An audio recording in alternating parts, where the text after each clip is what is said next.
Hi everyone, and welcome to CULA's first speakers event of the new committee. Today we're very lucky to have Wendy Chamberlain with us. So Wendy is a Liberal Democrat MP for North East Fife, and she acts as the party's spokesperson for Scotland and Wales, as well as the party's chief whip. She joined the Liberal Democrats after the 2015 general election, and in the last year has spoken widely on responses to COVID-19 and the need to protect civil liberties and representation during the pandemic.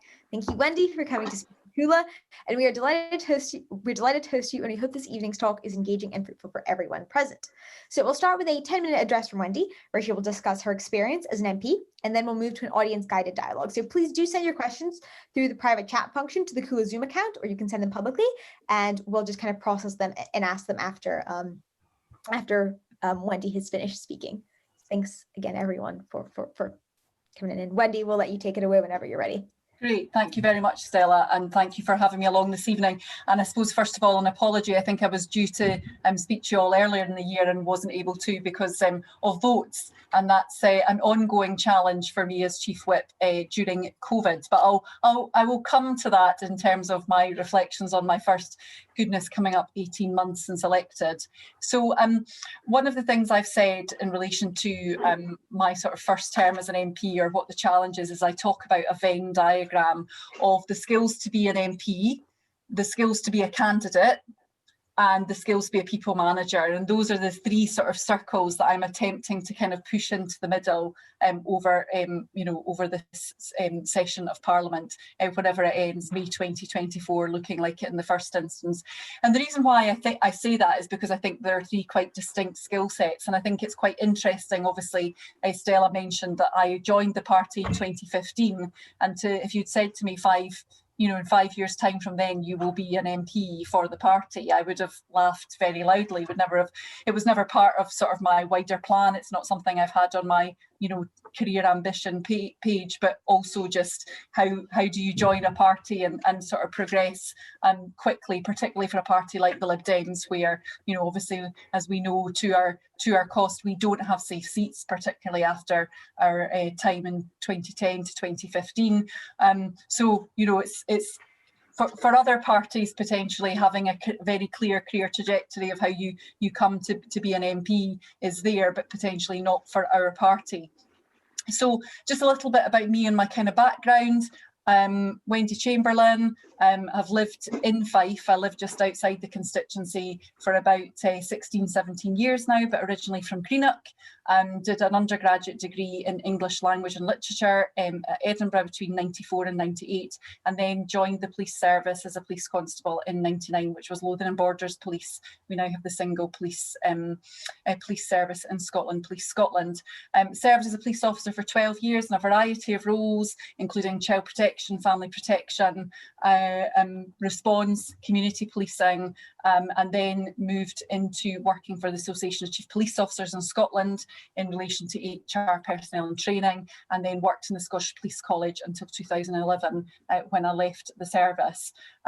Decided that I didn't need, had got into HR learning and development, felt I didn't need to be wearing a uniform to be doing the work that I wanted to do, and had the opportunity with my husband retiring from the police to take a career break for a couple of years, which I hadn't been able to do when my children had been very small. So 2.5 years out, job hunting after that, and worked in military resettlement for 2 years, helping service leavers into employment in positive destinations. And then after that, started working for one of the employers that I'd made good connections with.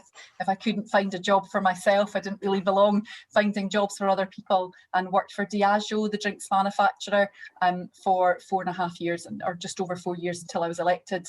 You may not have heard of Diageo, but you will have heard of Smirnoff, Gordon's, Johnny Walker, pretty much the main name from a spirits brand. And my job took me over to Dublin, also up to Elgin and places like that. So a really good, interesting job and background. And they were a very supportive employer over the election, because I filled out a career, when I was selected in 2018, I filled out a career break form. And the first question is would you like a career break? Yes. How long for? I don't know. when do you want this career break? I don't know that either. And will you come back after the career break? Well, I'm not very sure about that either, but actually hopefully not. So I have to say I was very lucky to be working for them, because they were very supportive.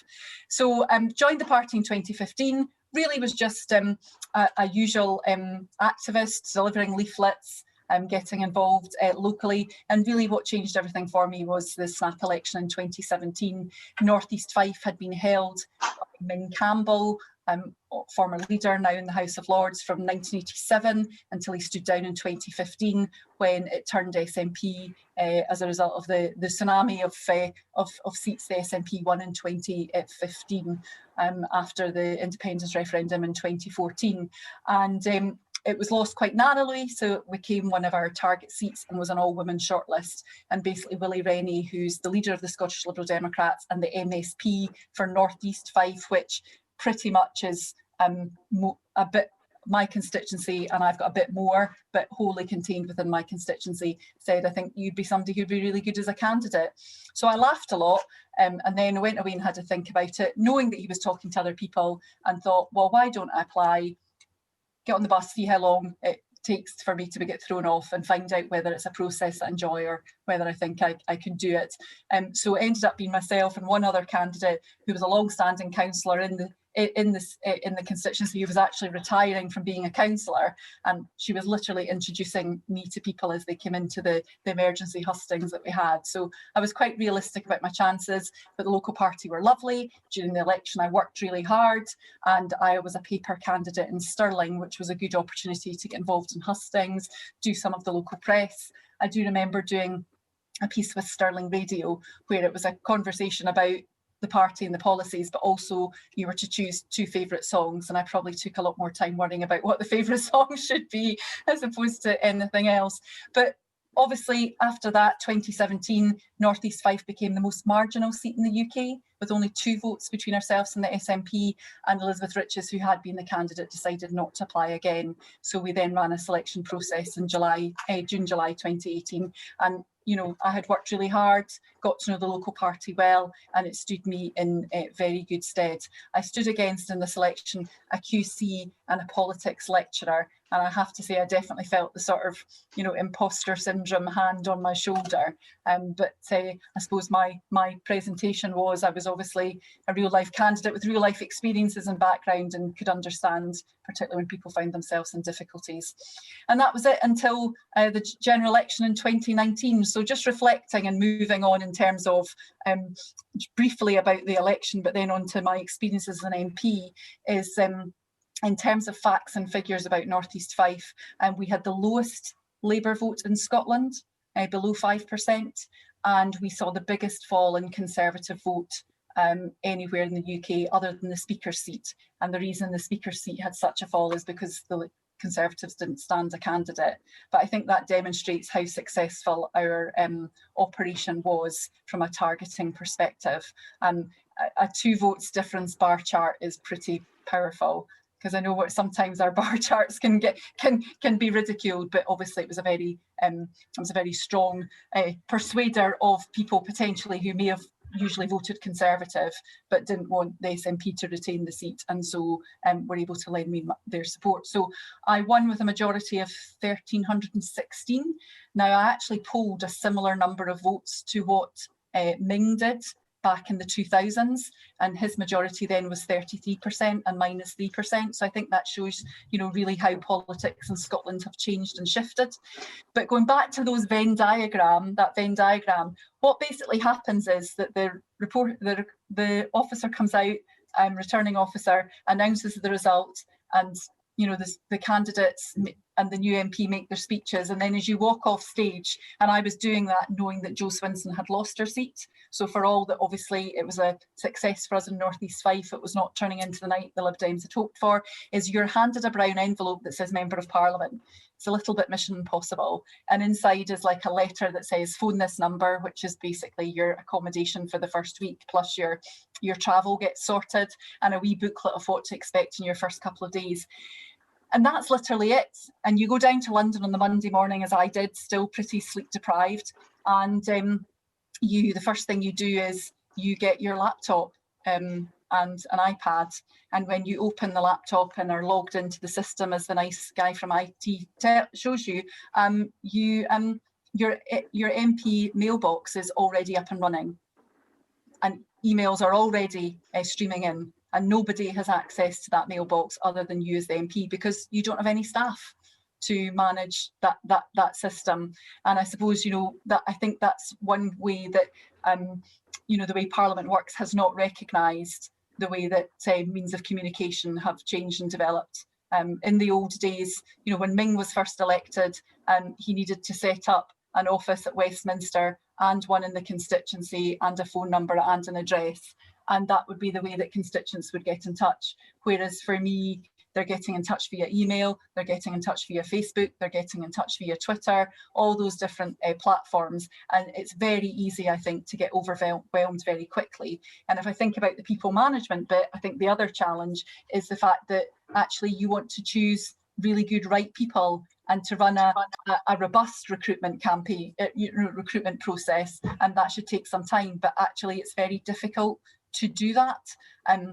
And when we think about where Parliament is, in fact, we have a report in relation to the independent complaints and grievance process coming back into the House this week, is, you know, some of the really poor behaviours that we see in Parliament and have seen and sadly continue to see, potentially some of that could be ameliorated if we had better recruitment and HR processes to help what is effectively 650 small businesses get themselves underway.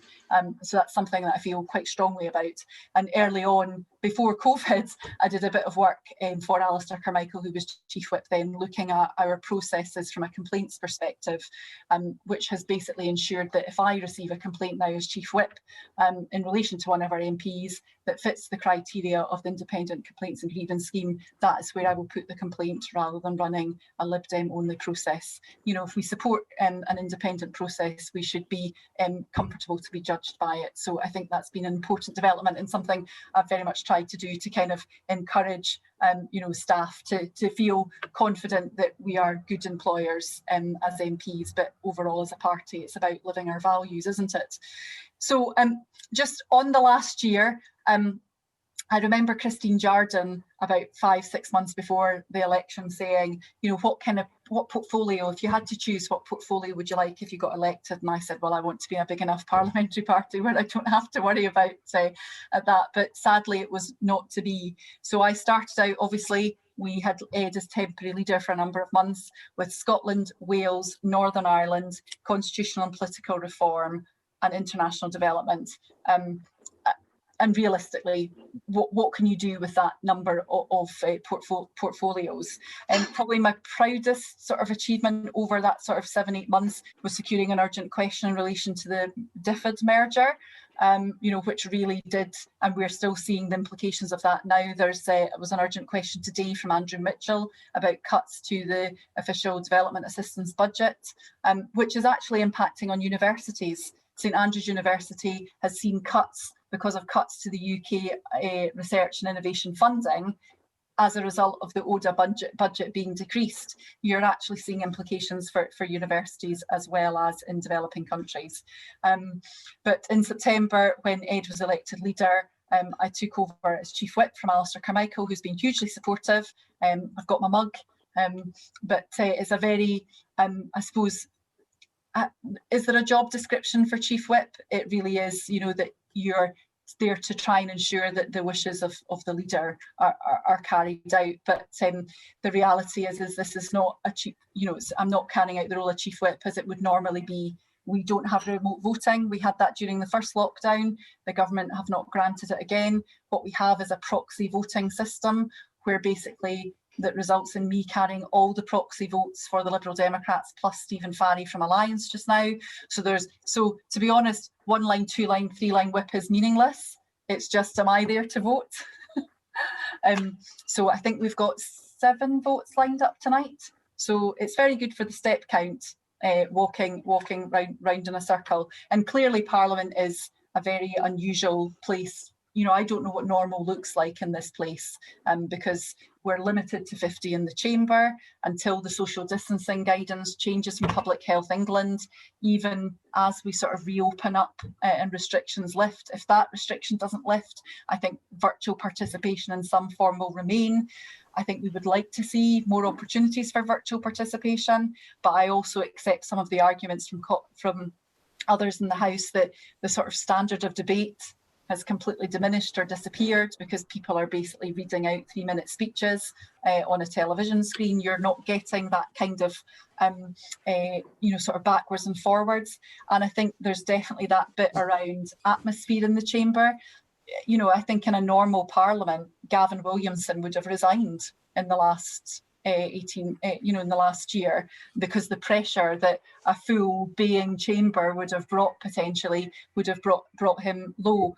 And indeed, International Women's Day earlier in March was the first time I spoke in the chamber where I really felt the atmosphere in the chamber affected how I spoke. So it was obviously quite a sombre event. It's usually the International Women's Day is used to kind of celebrate women, but really it was reflecting on the murder of Sarah Everard and the Reclaim the Streets protests, and I used my policing experience in that, and I spoke just after Jess Phillips had read out the names of the over 100 women who'd been murdered over the last year, and it was as I say, the first time that you really felt that kind of atmosphere in the chamber, and improved the way I spoke accordingly. So I'm also still got Scotland. I'm one of only 2 Lib Dem MPs that we have on select committees, because basically with the size of our parliamentary party, we're not entitled to any. So I sit on Scottish Affairs, and Sarah only sits on Public Accounts Committee. Select committees are supposed to be non-partisan, really working cross-party, working together. I'd love to say Scottish Affairs is like that, but it's a little bit more contentious than that, though I like to think that I try and sort of ask questions from, I suppose maybe it's the police officer in me actually looking for the best evidence to get from witnesses.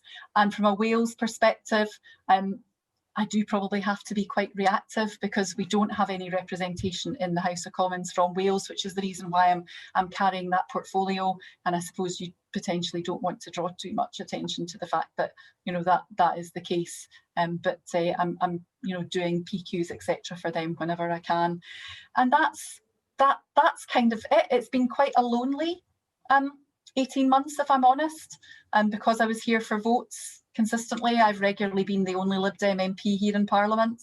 I've often, my researcher, member of staff, has mostly been working from home. The majority of my staff in the constituency haven't set foot in our office. One of them was literally handed a laptop and see you. I've had a couple of interns who have had the laptop couriered to them. And I know how tough it's all been for you as students as well. But yes, so that's been one of my key thoughts. And secondly, I suppose, what did so many people come into politics for? To make a difference and to help people. And I do liken in some ways the casework aspects a wee bit like to being a police officer, going to a job. What's the problem? What's the issue? What can I help with? What do you want to happen? And then realistically, what can I do?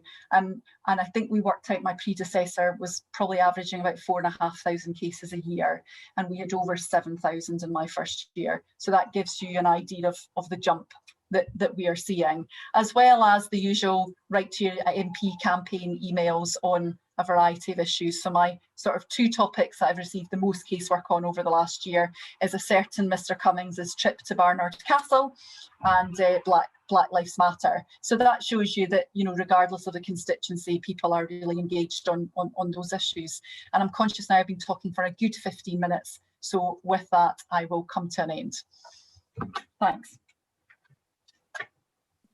Thank you so much, Wendy. That was lovely. Thank you so much. So I will remind everyone that please send in your questions to either the private CULA Zoom account or publicly just in the chat. So Laura and I will be asking a couple of questions to Wendy, and that'll give you time to get your questions in. And yeah, so just post them, and we will process and address them in due time.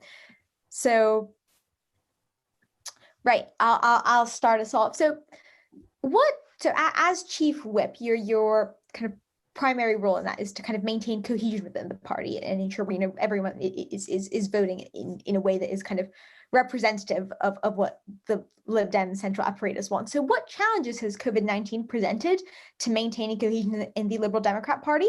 And in what ways do you think the party is going to emerge from the pandemic crisis differently? Okay, so I think the first answer is relatively straightforward. As somebody who worked in learning and development, we talk about sort of team formation, and we talk about forming, storming, norming, performing as being the cycle that teams go through. And actually, it's been very difficult for the 11 of us to become a team. You know, majority of my colleagues I had never met before I was elected. And we also, you have to think about, I suppose, our team over in the Lords as well are definitely part of that. So that has been quite difficult and quite challenging. And I think, you know, there is no doubt that all MPs have seen an increase in casework.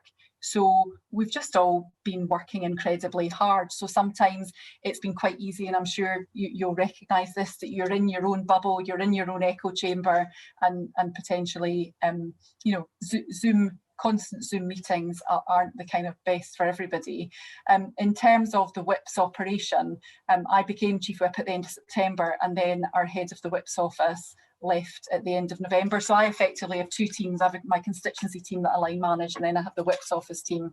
So we navigated the Brexit votes at the end of the year with one member of staff, the deputy head, instead of two. So that was obviously in itself meant that we were kind of, I feel like, kind of was trying to learn as I went, getting lots of stuff from Alistair, but in some ways kind of just firefighting until we could get our permanent person placed, who I'm delighted to say started at the end of March and is already making a real difference. So yes, it's about making sure that, you know, the group vote together. That's definitely part of it. But otherwise, it's really just that whole party management generally within the parliamentary party. So organising the meetings, ensuring we know what's coming up, who's speaking when, you know, what positions we are taking in bills, kind of just having that overall coordination approach. And I think probably because we've not been together, all those organic conversations that not only happen between MPs, but between their staff has been missing. You know, that has meant that the whip's office has probably had to work harder, rather, you know, that old saying, you know, never assume it makes an ass of you and me. I have learned to not assume that conversations that I maybe expected to take place have done, and just be absolutely right. And I definitely think, I mean, this last lockdown, the sort of one from Christmas, I mean, like January, February is a rubbish time of year at the best of times, but to be back in lockdown has definitely made it more challenging. In terms of how we emerge from it, I think, you know, we have, it has been slow and it has been tough, not just because of the workload, but also because having lost Joe in 2019 at the election, we obviously had a period where we had Ed as temporary leader, which was then extended because of the restrictions and how did you have a safe contest. So it was a longer period of time, that whole bit as well. So realistically, Ed's only been in place now for 7-8 months. So I think that's made things slightly more challenging. Plus, you know, in some ways the Zoom communications are better for reaching out to people, but we've obviously not had spring or autumn conference physically. You know, just that whole bit, that just all the things that make that are like, what are the best things about being part of a political party? They've kind of been the bits that have actually been hardest to maintain over that period. So, you know, and there's no doubt, I suppose, as well, that, you know, what are the Lib Dems for with Brexit now passed? How do we make those kind of pitches? But I think, you know, we know that despite the disappointments of 2019, you know, we have seen improvements in terms of the number of places that were in second place. What I'm hearing in terms of the canvassing that's taking place just now for the locals in England and the Senate and Parliament elections is that our vote is firm. It's actually Labour's vote that seems to be the softest. So, you know, there are real opportunities to be sort of harvested on 6th of May and beyond. And I think that's one of the things that we should all be kind of focused on to do what we can to support.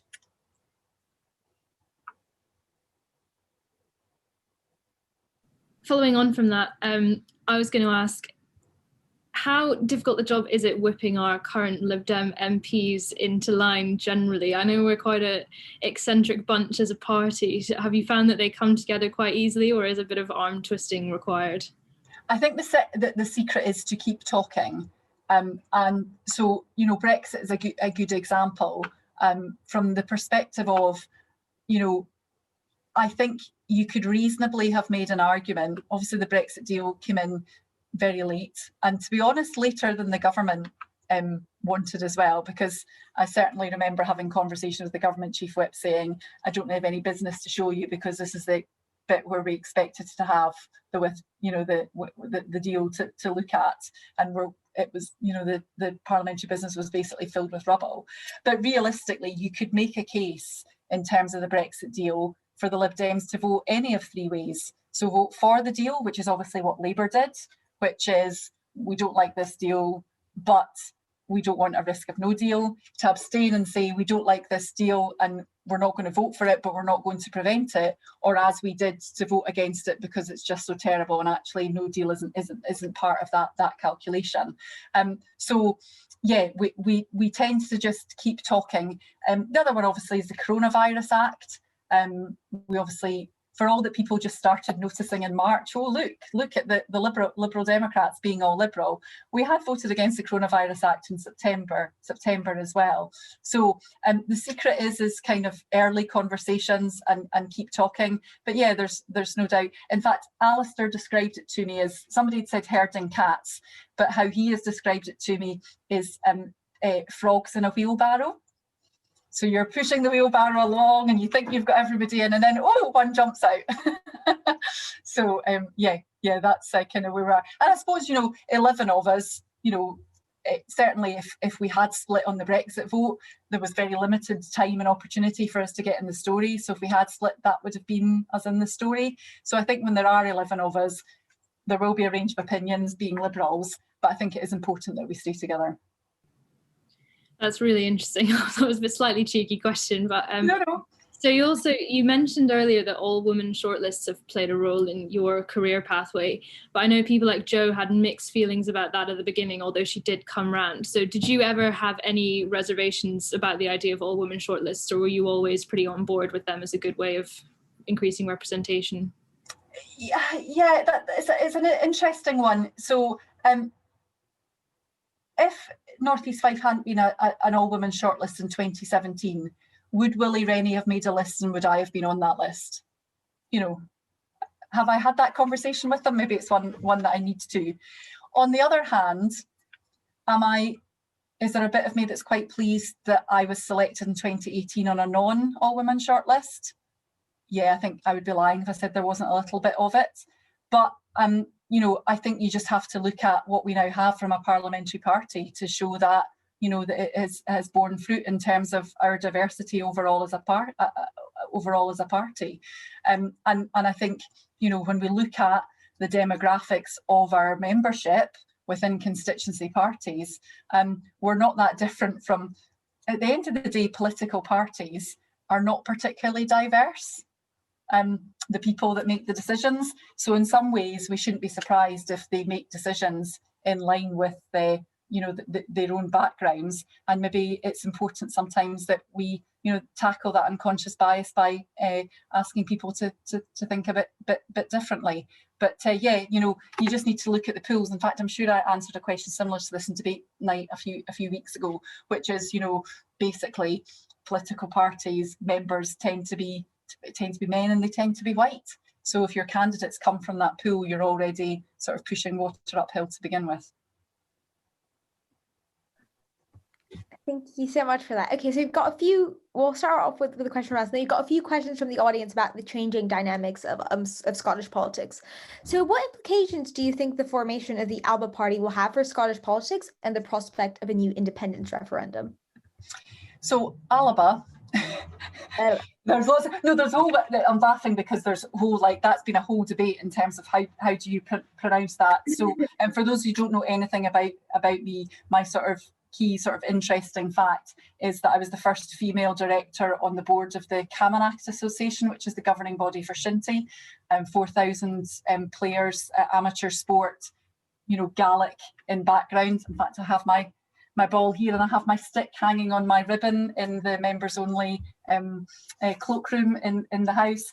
But so even that in itself, so Alba that's the Gaelic, but obviously Salmond and others are pronouncing it Alba. I think, so you cannot think about the formation of Alba without thinking about the sort of infighting that's come about in the SNP as a result of the inquiry into the harassment complaints by the Scottish Government. And I think the saddest thing of all is that whole politicisation of that whole thing has really failed everybody. It's failed the woman who made the complaints in the first place, and we've ended up in a situation all too common when we're dealing with sexual offences, where we've had a criminal case where the person accused has been found not guilty, and then we've had a process to look at those complaints and how they were handled and how they're managed, and the outcome of that seems to be that nobody's responsible either, and that's very sad. I remember thinking that Salmond would stand, but potentially for one of the other splinter parties that's emerged over the last couple of years. But my own thoughts around Alba is it's the socially conservative independence movement. We've seen that through the Women's Conference that it held a few weeks ago, where one of the claims made by one of their candidates was that Stonewall Scotland and LGBT Scotland were promoting and working towards a policy of reducing the age of consent to 10, which just sounds pretty homophobic to me. But the reality is I think that Salmond himself, and I mean, when you think, sorry, I'm rambling slightly, but when you think about what Salmond was and where Salmond took the SNP and the independence movement to, potentially, looking like they would win in a majority government, obviously in 2011, to see what he's become and reduced to is really sad. Not in a feeling sorry way, but really sort of, how he has fallen. So realistically, I don't see Alba winning any seats, with the possible exception of Salmond himself in the North East. I think this argument for a supermajority is a fallacy, because we know that Scotland is pretty much split down the middle on this question. So even with a supermajority in Parliament, it's not representative of the people of Scotland, which the SNP and the independence movement always feel keen to say that they are representing. So actually it suggests to me a bit undemocratic, and actually what it might do is reduce the likelihood of SNP making any gains on the list system, and actually therefore depriving the independence movement of majority. So I think it could backfire, and it does feel like a bit of revenge within that interscene warfare, as opposed to a realistic proposition. Thank you so much. Okay, a follow-up question from one of our audience members about the SNP in general. So, given that you were the only candidate to beat an SNP MP in 2019, you've got a really special experience in terms of winning Lib Dem seats against the SNP. Are there any insights that you might have on that, especially coming up to the big Scottish elections in just over a week? Yeah, thank you. Yeah, that's something that's sort of been very much kind of lost. I was due to, the night of the election, it was all set up that I was going to do a down the line interview with Hugh Edwards, and I was quite excited. But of course, because I sort of was announced as winning at the same time as Joe had lost, that was clearly the story. I think I spoke to LBC and that was about it. But yeah, so what I think I would say is that the most important thing was to be positive, and I think that's something that Liberal Democrats are very good at, and I think we are seeing that in the Scottish Parliament elections just now, that we are focused on putting the recovery first.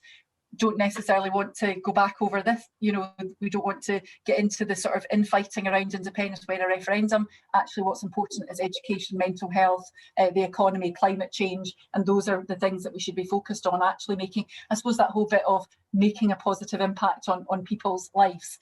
In terms of my own experience, clearly, first past the post drives different tactics from what you see in a Scottish Parliament election, given the list vote aspect of it. But so there's no doubt that, as I've already mentioned, I saw people lending votes. But again, it was about being a positive campaign. Stephen Gethin's my predecessor. We liked one another, we still do, and we just didn't trade in those kind of, sort of more nastier side of politics. And I think it stood us both in very good stead. But the key thing in terms of beating the SNP was in the data.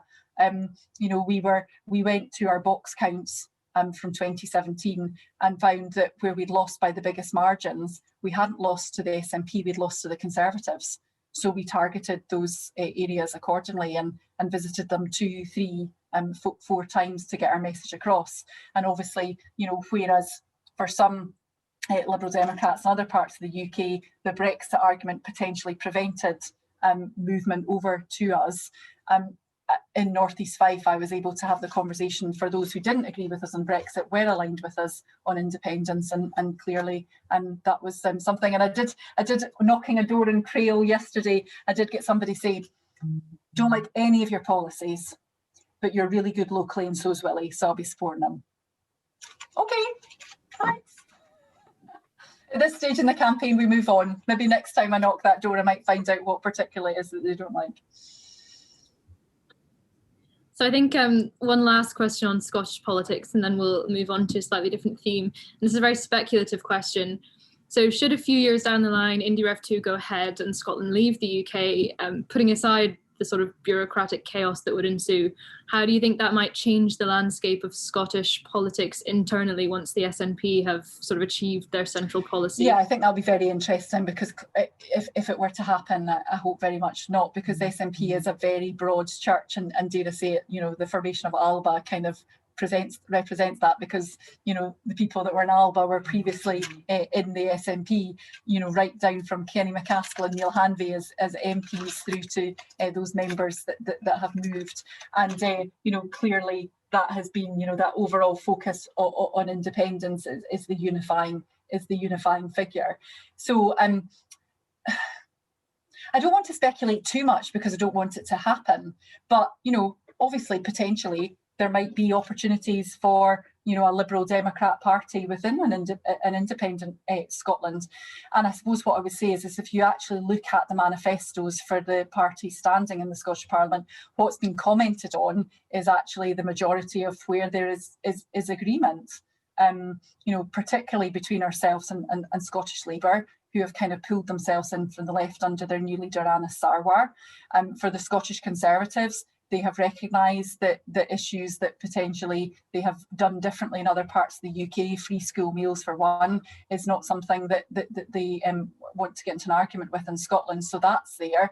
And, the SNP are not as progressive as, I suppose it's one of the fun things about Lib Dem conference. Oh, that SNP, I really like them. I really like that Nicola Sturgeon.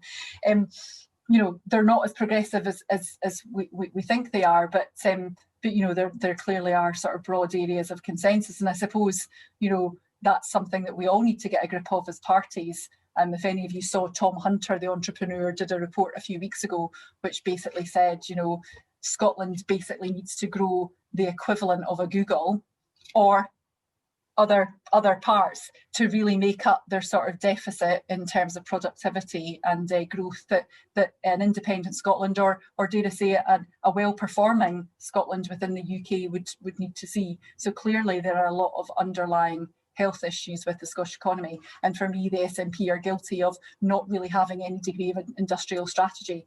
You only have to look at BIFAB, the collapse of BIFAB, engineering in Methil and up in the Shetlands, the purchase of Prestwick Airport for £1, the smelter in Lochaber, the ferry fiasco. This is not a government that engages well with business or industry. Thank you so much. Now moving away from the theme of Scottish politics, we've got another question from an audience member, which is, has your experience in police helped or hindered your response to the Black Lives Matter movement and the protest crackdown bill? So how has that changed the way in which you've kind of interpreted them and responded to them as an MP? Has it? I don't think it's hindered me. I think again it comes back to that I feel like I'm a credible voice in the debate. I was quite clear that I felt that the fundamental failing for all that the independent, the HMIC inquiry said that that the police had behaved appropriately at Clapham Common. The fundamental failing for me was the refusal to allow Reclaim the Streets to run any kind of vigil. As soon as you're in a position as a police commander where you're preventing something going ahead, potentially you're going to be dealing with people breaking the law.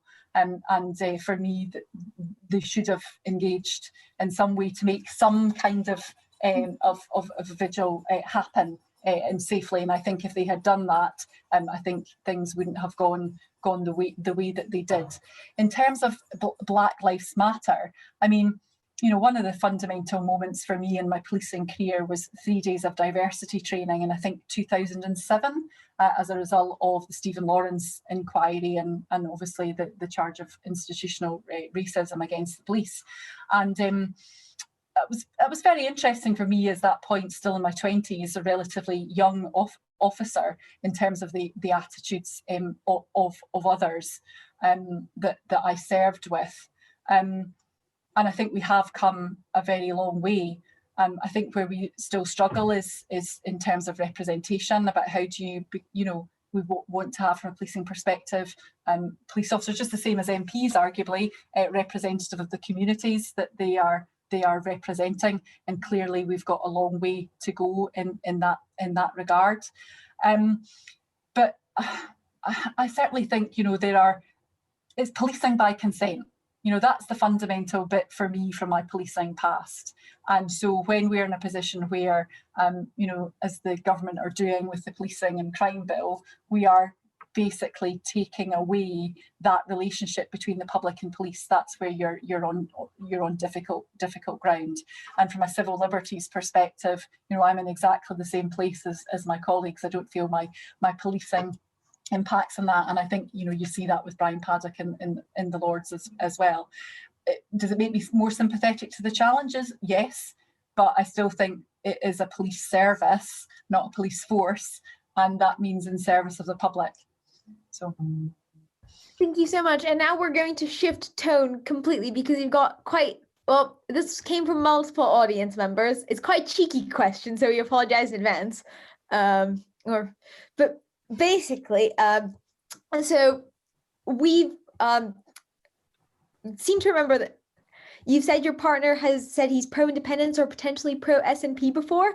And the question is, how do you navigate political disagreements in personal life? And do you have any advice for those of us in similar relationships? Yeah, so my husband is a member of the SNP. And in fact, he is a volunteer organiser for an SNP MSP, potential MSP campaign.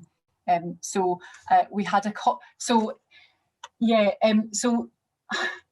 I suppose I would reflect back in 2014 in the first instance, and I would say that I was politically engaged, but not obviously a member of the political party. My husband joined the SNP as soon as he left the police in 2011, and I think I would say that from the start I was a very typical no voter, not necessarily like out and proud in relation to it.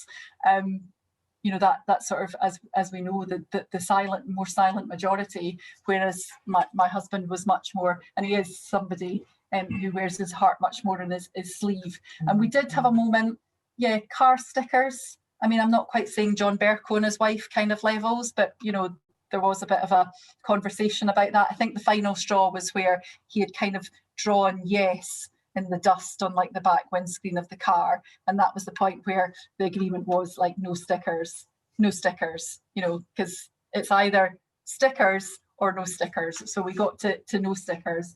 So last week I did come home to find the main family car had SNP car magnets on the sides of the doors, but they are magnets, so they can't be taken off. But I'm using the other car just in case. And I'm not going to lie and say it's easy. I mean, I fundamentally look at it from the perspective of, everybody is unique, everybody has different opinions, and you know, just because somebody has a different opinions from you doesn't actually, and it's the same for friendships, I suppose, isn't it? You know, should make you think any differently of the person. But you know, how I look at it is we both are on the left of centre. We both describe ourselves as social democrats, and we both potentially want a number of the same things. We just have this one area where we think there's a different way of going about it.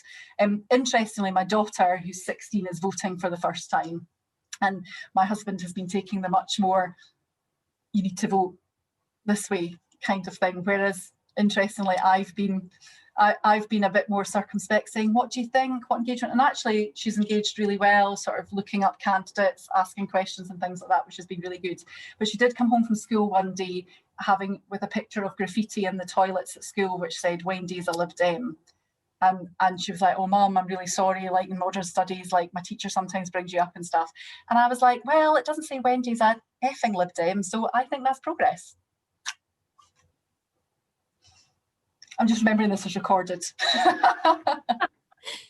Very nice. So another question from the audience. So you mentioned that you came to politics from quite a different career path, and that becoming an MP wasn't something that you necessarily planned or expected. Do you think that people in a similar situation to you perhaps bring something different to Parliament in comparison to those who've been on the MP track pretty much since they left university? And what are some of the more important barriers you'd like to see removed to allow more people to follow that kind of pathway? Yeah, I mean, I think with all these things, there's a balance. I mean, I was very fortunate that my researcher, who's actually just leaving next week to go to a job in Lib Dem HQ, had worked for Norman Lamb for a year before he came to me, because really, you know, I hadn't kind of, you know, been reading Hansard, and you know, having a full-time job plus being a candidate hadn't given me much time for prep in terms of all the parliamentary processes and things like that. So there probably is a balance to be struck, but again, there's no doubt that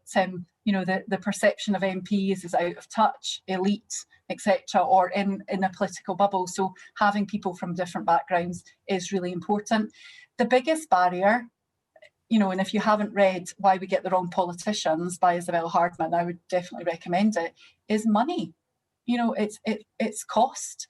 So I do remember doing a 50-50 Parliament event with Claire Coutinho, one of the Tory MPs. I think she's in the seat that Sam Jima used to have before he defected. But, you know, she basically said that, you know, you don't necessarily need to take time off to campaign in an election period. And I did think, okay, that's not, and I genuinely, that might be the reality. I suppose that's one of the, you know, maybe one of the benefits of first past the post, that if you are standing in an exceptionally safe seat for your party, maybe you don't need to campaign very much. But obviously for us as Liberal Democrats, we need to campaign incredibly hard. So, you know, I'm very fortunate. My husband is a wee bit older than me, so he's basically takes all the lead at home, which has been the delight of, you know, there's that bit where the kids are like kind of, you know, I don't want to go to school this morning, can you tell Dad? You know, definitely trying to kind of play us off.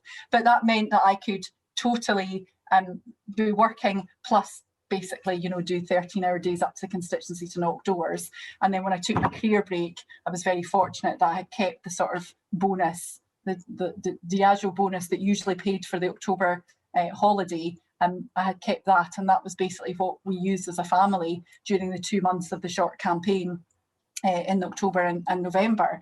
And I do remember getting picked up in the New Statesman, which was something I'd said something along the lines of, you know, if I don't win, don't quite know what we're doing for Christmas, and there's no summer holiday, and if I do win, I'm doing something entirely different. But I think we really do sort of underestimate not only the cost of running a campaign from a leaflets, social media, all that kind of aspect, but the financial commitment for candidates is, you know, can be high, particularly if, and I think this is one thing, sorry, I'm digressing slightly, but, you know, diversity, I think as a party, we talk a lot about your local champion, which is great because in many ways, you know, we are local champions, we've got that record, we work really hard. But on the other hand, it potentially doesn't help us from a diversity perspective. Oh, this person isn't from round here. And I suppose when you are looking at candidates potentially moving to be in a target seat area, you know, those are huge costs. I'm very, very, you know, one of the reasons why I'm sitting here as the MP for North East Fife is because I had the good fortune to live within 20 minutes of the most marginal seat in the UK. You know, would I have been able to undertake the commitment of moving further, moving the family? Well, I've told you my husband's political persuasion, so probably not. So, you know, it's a huge consideration. So we've got another question that relates to your time in the police, and it says, did you feel that your politics differed much to your colleagues in the police? At least in England, there's a sort of stereotype that they can be more conservative leaning. And did you find that that's is the case, or is that a bias that's not necessarily true? I honestly can't remember talking about politics very much when I was in the police. Genuinely, I don't know. I'm saying, I was going to say that was because I was like 22, but then I'm sitting here with the University Politics Association, so that shows that younger people are much more politically engaged, as clearly I was at that age. But I think, yeah, I think there's no doubt that I don't know if it's so much that policing itself is conservative, or that the Conservatives have always presented themselves as the law and order party, and so that therefore is assumed to be the default position of members of the police service, or dare I say any kind of uniformed service. You know, there's the perception that the armed forces are the same. But honestly, I can't remember talking about politics too much on the police. Maybe that's because I was the only person that was fully engaged in that, and probably in those days wasn't engaged as I clearly am now. Right. Okay. So how is the current hybrid format of Parliament? How do you feel that has impacted the discussion of the COVID-19 bills? So we touched on this briefly earlier, the hybrid Parliament format. So you've been very vocal about the need for a COVID-19 select committee to ensure that smaller parties don't see their voices crowded out. How can we ensure that legislation is under due scrutiny in this kind of pandemic era of politics? Yeah, and it's a shame because the Scottish Parliament did have a kind of COVID committee equivalent. So yeah, I think there's a couple of pieces. In fact, I'll send them on maybe after the discussion. I think the Hansard Society recently did a piece about basically how the virtual proceedings have impacted on scrutiny in terms of the time that we've actually taken for some of the debates and some of the really sweeping powers that we know were brought in via the Coronavirus Act. And then second of all, I think there really has been an impact on smaller parties. You know, if you think about it, obviously we don't get guaranteed places on bill committees. We don't, you know, we've only got 2 MPs on select committees. What we have benefited from slightly, or not slightly, but at least feel we've had representation, is that the way the call list system works. So what happens, so previously you would have, so for example, departmental questions, and there would be the set people who'd been selected on the ballot for departmental questions, and they would know that they were getting in a question, and though if they were at the bottom of the list might, according to time, be left out. And if you were an MP who wasn't on that list, but question A, actually you wanted to ask something that was related to question A, you would go along to the chamber and bob. That's the whole bit where we stand. So I think I vaguely remember how that goes, and you'd stand up and sit down, and then you would hope to catch the speaker's eye and maybe get to ask your question. Now what happens is there's a more extensive call list. So you've got, you know whether you're in or you're not. Where that works particularly well is less in departmental questions, but more in ministerial statements, urgent questions. We will get a spokesperson slot on that from the Speaker's office, and generally we're in somewhere, it can vary, but generally we can be in somewhere between 5 and 15. We will get that spokesperson slot, and any additional Lib Dem MPs we get are through the ballot. So you've got that visibility. The final bit where it helps is we actually now have call lists for debates. So under standard procedures, if I was speaking in a debate, so for example the financial services bill that's going now, I would know that I'd put into an application to speak from the Speaker's office. I would be required to go along at the start of the debate to listen to the opening statements from the government and the opposition, and then I would then be finding out as whip where I was on the list, and then be required to stay in the chamber until it was my time to speak. You're not supposed to leave. And then you have to stay for 2 speeches after you've spoken, and you have to return for the wind-ups. So as you can imagine, that is the reason why when you switch on Parliament TV in normal times, MPs are sitting on their phones, because basically they're sitting doing emails or the other stuff that, you know, they need to be getting on with, except they're speaking and they're waiting to speak in the chamber. What we have now is call lists again. So that means that you know exactly when you're speaking. There isn't a requirement for you to come in at the start of debate. You are expected to stay 2 speeches beyond, and ideally come back for winds-ups, but it's not expected the way it is. So in some ways that's good. On the other hand, the speakers do try, and credit to them, to get as many people in as possible, but that means I would say that probably time limits are being introduced a lot sooner than they would be under normal procedures, which is why you end up realistically with 3 minutes, which is, you know, 3 minutes goes really, really quickly, really quickly to get across what you want to say. So that's one of the things that's a bit challenging about it. And yeah, you know, there's only 11 of us. You know, we're in a ballot with 650. And what I discovered, I didn't know when I first came into Parliament, is there's like you get a score. So the more you speak, the lower down the call list you end up. So in some ways, actually, there's an argument for saving yourself to speak for really important topics from a party perspective, or do the same from a constituency perspective, because you'll get higher up the call list and get to speak for longer. So those are a number. That's sort of very practical challenges for MPs. But I think there is no doubt, you know, going back to the former piece, that the hybrid proceedings in some ways have been helpful for participation, but in other ways for scrutiny, it's been very difficult. The reason why we've not prorogued yet is because the Lords do have remote voting, and they've discovered that they've quite got the taste for beating the government. And then the second aspect is that they get an attendance rate in the Lords.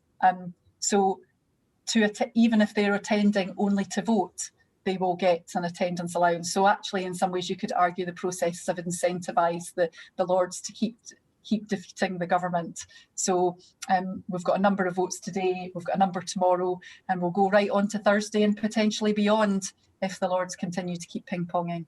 And maybe there might be some concessions out of that.